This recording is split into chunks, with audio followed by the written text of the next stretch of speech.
नमस्कार दोस्तों, कैरियर नगरी यूट्यूब चैनल पर आज आपका फिर से स्वागत है। आज मैं आपके लिए फिर से चतुश्रेणी फोर्थ ग्रेड के सिलेबस के अकॉर्डिंग वेरी मोस्ट 15 क्वेश्चन लेकर आया हूं। सभी लोग ध्यान से देखना, पूरे क्वेश्चन अपने सिलेबस के अकॉर्डिंग है और जैसा आपका एग्जाम पैटर्न रहेगा सेम पैटर्न है, ऐसा ही पैटर्न आपको एग्जाम में देखने को मिलेगा। चलो देखिए, पहला क्वेश्चन आपके सामने स्क्रीन पे नजर आ रहा है, बड़ा ही अच्छा सा क्वेश्चन है। चलो ध्यान लगाना। आपको कह रहा है कि 3, 5, 10 और x, इनका एवरेज कितना दिया हुआ आपको 5, इनका एवरेज कितना दिया हुआ 5, ठीक है।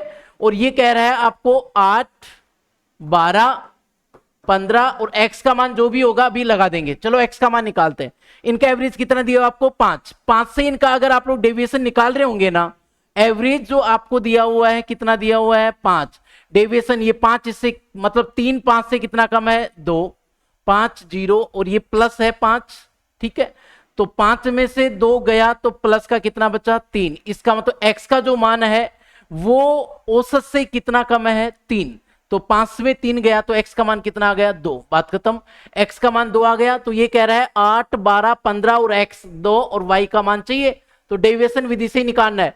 एवरेज कितना दिया आपको 9, 9 8 9 से कितना कम है 1, ये ज्यादा है कितना 3 और ये ज्यादा है कितना 6 और ये कम है कितना 7, ठीक है।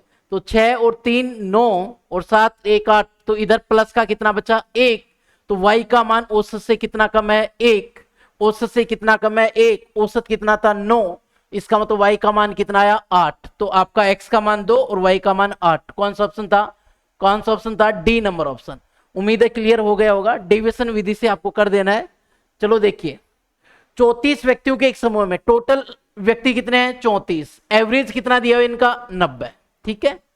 सॉरी एवरेज नहीं है, 34 व्यक्तियों के एक समूह में एक व्यक्ति है जिसका वजन कितना दिया आपको, देखिए एक बार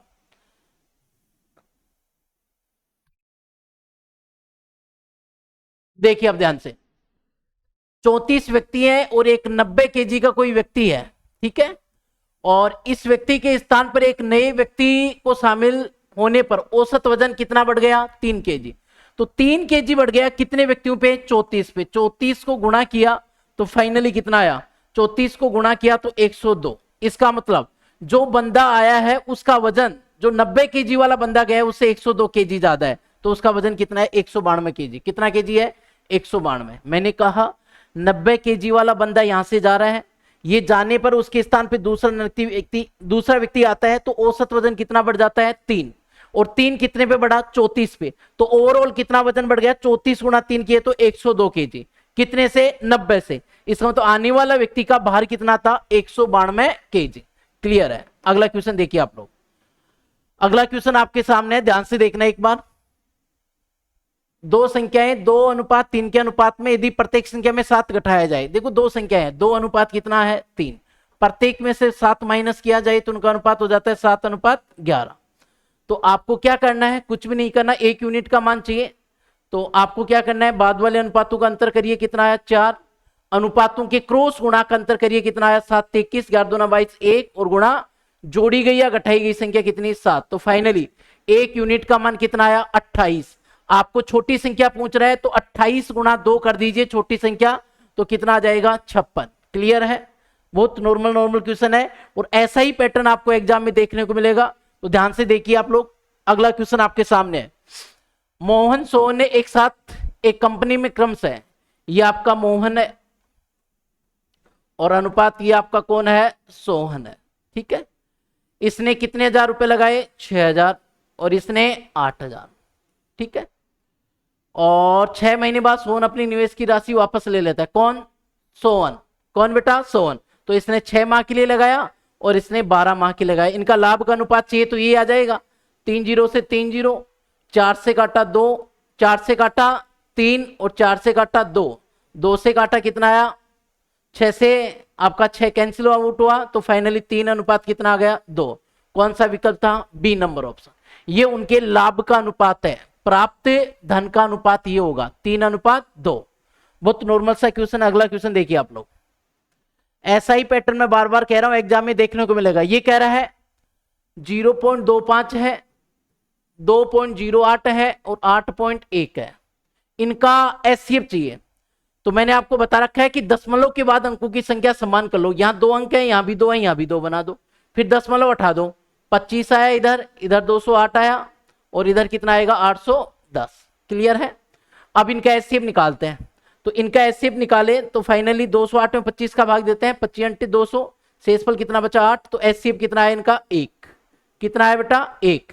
कितने अंक छोड़ के पॉइंट है 2, तो आपका आंसर आ गया 0.01। 0.01 कौन सा ऑप्शन था, ए नंबर विकल्प। उम्मीद है क्लियर हो गया होगा, बड़ा आसान सा तरीका है। एक कार 51 किलोमीटर पर आवर की समान चाल से चल रही है। 10:40 से 1 PM तक कार द्वारा तय की गई दूरी, समय कितना हो गया 10:40 से 20 मिनट ए और 2 घंटे, 2 घंटे 20 मिनट हो गई। 2 घंटे 20 का मतलब होता है 1/3 घंटे। तो फाइनली 3 × 2 6 और 1 7/3 घंटे। 1 घंटे में कितना जा रही है 51। तो 51 से मल्टीप्लाई किया 17, 17 7 119। तो कितनी दूरी तय करेगी वो 119 किलोमीटर। बड़ा नॉर्मल सा क्वेश्चन है, ध्यान से देखिए आप लोग। ये कह रहा है एक वस्तु का क्रय मूल्य अंकित मूल्य का 64% है। अगर मैं एमपी अंकित मूल्य और सीपी अंकित मूल्य 100 मानू तो एमपी कितना है, सीपी कितना है 64। 20% की छूट हमेशा एमपी पे दी जाती है आफ्टर 20% डिस्काउंट। आफ्टर 20% डिस्काउंट इसका एमपी कितना बच गया 80%। ठीक है, तो लाभ प्रतिशत की गणना कीजिए। तो 80% में आप उसे बेच रहे हैं, तो 64 वाली चीज को 80 में बेचेंगे तो कितने का लाभ हो गया 16 का, और कितने पे 64 में। नीचे में से कौन आता है क्रय मूल्य। लाभ परसेंट निकालना है तो गुणा कितने से 100 से, 16 चौक 64, 4 से काटे 25। तो फाइनली कितना परसेंट प्रॉफिट हुआ 25% का। क्लियर है। अगला क्वेश्चन आपके सामने देखिए। किसी उत्पाद का विक्रय मूल्य ऐसा है कि विक्रेता को क्रय मूल्य पर 20% का लाभ होता है। क्रय मूल्य पर कितना लाभ होता है 20, तो 20% की फ्रैक्शन होती है 1/5। मतलब 5 रुपए वाली चीज कितने में बेची गई 6 में। तो आपको विक्रय मूल्य और क्रय मूल्य का अनुपात ही पूछ रहा है, तो 5/6 कौन सा ऑप्शन आ गया बी नंबर ऑप्शन। सॉरी 6/5 है ना, तो 6/5 कौन सा ऑप्शन आ गया डी नंबर ऑप्शन। क्लियर है। बताइए कर पाओगे क्या आप लोग, अरे कर पाओगे क्या। ये क्वेश्चन देखिए आप। तो इस क्वेश्चन में कह रहा है विधि ने राधा को चक्रवृद्धि ब्याज पर 8,000 रुपए 2 वर्ष के लिए 5% वार्षिक दर से वार्षिक चक्रवृद्धि आधार पर दिए। विधि को तब कितनी हानि होती जब उसने राधा को यह धनराशि 5% वार्षिक के साधारण ब्याज पर 2 वर्ष के लिए देती। तो बताओ 5% दर से 2 वर्ष का साधारण ब्याज कितना होता 10%, और 5% दर से 2 वर्ष का कंपाउंड कितना होगा 10.25%। तो बताइए कितना नुकसान होता है, इसके बजाय इसमें देती तो नुकसान होता कितना 0.25। तो मूलधन का कितना परसेंट नुकसान होगा, मूलधन कितना है 8,000, 8,000 का कितना 0.25%, परसेंट उठाने के लिए और फाइनली 2 जीरो से 2 जीरो गुणा कर दीजिए 80 को, इसको 25 घंटे कितना होता है 200, और 1 जीरो और है तो फाइनली 2 अंक छोड़ के पॉइंट, तो 20 रुपए का। कितने रुपए का नुकसान होता है उसे 20 रुपए का क्या हो जाता नुकसान। बड़ा नॉर्मल सा क्वेश्चन है यार। देखिए आप अगला क्वेश्चन। किसी भी के अंश को 25% कम कर दिया जाता है और हर में 25% की वृद्धि कर दी जाती है। अंश में 1/4 कम कर दिया गया, 4 से पे 1 कम किया। अंश सपोज डेट 4 था, 4 से 1 कम किया तो आज अंश कितना है 3।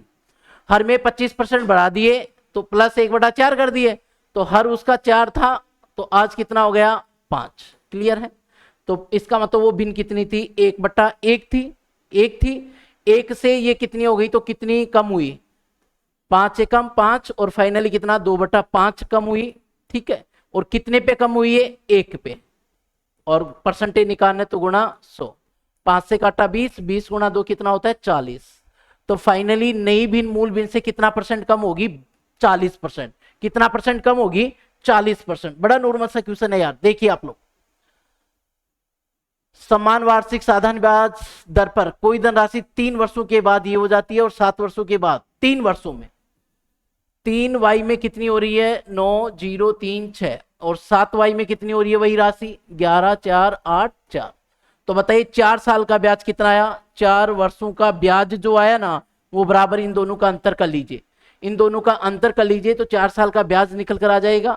फाइनली आपका 14 में से 6 गया तो कितना आया, 14 में से 6 गया तो 8। ठीक है, इधर 7 में 3 गया तो कितना आया 4, और इधर 4 और इधर कितना आएगा, 11 में से 9 गया तो कितना आया, 2, ये आ गया। तो 1 साल का ब्याज कितना आएगा, 4 से काट लीजिए, 1 साल का ब्याज आएगा आपका 6, 1 2 612, कितना आया 612। अब आपको करना क्या है, सबसे पहले तो मूलधन चाहिए, मूलधन चाहिए तो 1 साल का ब्याज 612 है, तो 3 साल का ब्याज कितना आएगा, 36 18 12 36, 3 साल का ब्याज 1836। अगर 9036 में 1836 गया तो कितना बच रहा होगा, 7200। 7200 क्या आ गया आपका, प्रिंसिपल बोले तो मूलधन, मूलधन आ गया, आ गया मूलधन। अब आपको दर चाहिए, दर चाहिए तो बताइए 1 साल का ब्याज 612 आया था और 7200 मूलधन है, गुणा 100, 2 जीरो से 2 जीरो, 72 का भाग इधर देंगे तो कितनी बार जा रहा होगा, 72 का भाग इधर देंगे तो फाइनली कितनी बार जा रहा होगा, 8.5%। तो आपकी इंटरेस्ट रेट कितनी आ गई, 8.5। तो क्या कह रहा है, उसी ब्याज दर पर 3 से 1/3 वर्षों में साधारण ब्याज क्या होगा उसी धनराशि पर। तो बताइए, 3 3 तिया 9 1 10, 10/3 का 8.5% की दर से ब्याज चाहिए। तो देख लीजिए ब्याज कितना आ रहा है, ठीक है।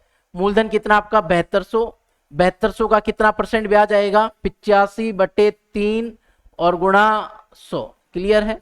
2 जीरो से 2 जीरो और 34 72, 24 को इससे गुणा कर लीजिए, 24 को इससे गुणा कर लीजिए तो फाइनली कितना आ रहा होगा, 2040, क्लियर है। तो आपका साधारण ब्याज कितना होने वाला है, 2040। उम्मीद है क्लियर हो गया होगा, बड़ा नॉर्मल सा क्वेश्चन था। आगे देखिए, ए बी सी 3 व्यक्ति हैं, ए अनुपात बी अनुपात सी, इनकी इफिशियंसी का अनुपात है, इनकी इफिशियंसी का अनुपात है 2 3 5।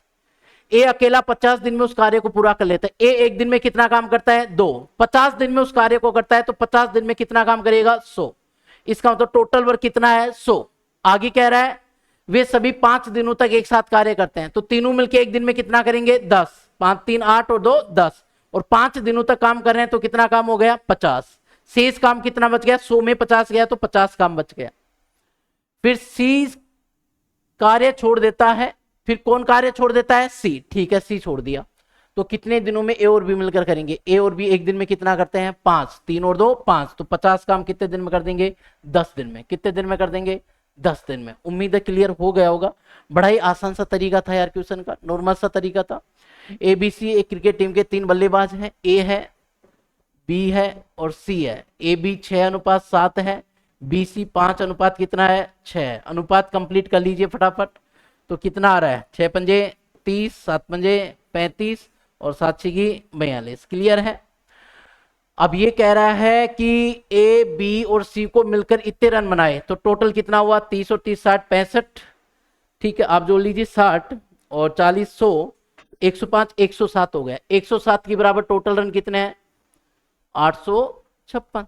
तो बताइए एक के बराबर कितना आएगा, 8 आ जाएगा। आपको बी ने कितने रन बनाए, बी का है 35, 35 को 8 से गुणा कर दीजिए, 8 पंजे 40, 8 या 24, 280, कितना आ गया, 280। ये किसका हिस्सा आ गया, बी का। बहुत नॉर्मल सा तरीका था। आप देखिए क्वेश्चन नंबर नेक्स्ट, अगला क्वेश्चन आपके सामने देखिए, 16 के घन, 16 का घन समझते हो, 16 का क्यूब और 48 का वर्ग, 48 का स्क्वायर का महत्तम समापत्ति एचसीएफ चाहिए। तो 16 को मैं लिख सकता हूं 2 की पावर 4 और इसका क्यूब, इसको लिख सकता हूं मैं 16 3 48 होता है ना, तो 2 की पावर कितना, 4 और गुणा 3 और इनकी पावर कितनी है, 2। तो बताइए ये कितना होगा, 2 की पावर 12 और इधर कितना होगा, ये गुणा होगा तो 4 2 की पावर 8 और गुणा 3 की पावर 2, क्लियर है। इन दोनों में कॉमन कौन है, इन दोनों में कॉमन कौन है, 2, तो 2 की पावर न्यूनतम घात गुणा तो 2 की पावर 8 और 2 की पावर 8 का मतलब कितना होता है बेटा, 256। तो इनका एचसीएफ कितना होगा बेटा, 256, क्लियर है। इनका जो एचसीएफ होने वाला है वो कितना होने वाला है, 256, क्लियर।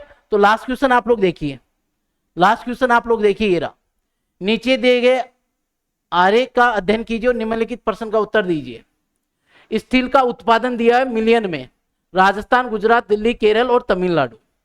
केरल द्वारा दर्शाया गया इस्पात के उत्पादन के संगत केंद्रीय कोण, तो केरल कौन से को रिप्रेजेंट कर रहा है, 4।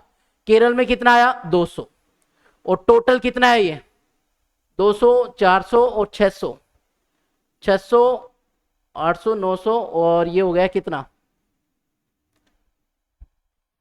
200 200 400 400 200 600 700 800 और 2 से कितना हो गया 1000। और केंद्रीय कोण पूछ रहा है तो 360 डिग्री, 30 से 30 36 दूना 72 डिग्री। तो फाइनली आपका आंसर कितना आया 72 डिग्री। क्लियर है। बड़ा जो इनका क्वेश्चन का जो लेवल था बड़ा अच्छा सा था।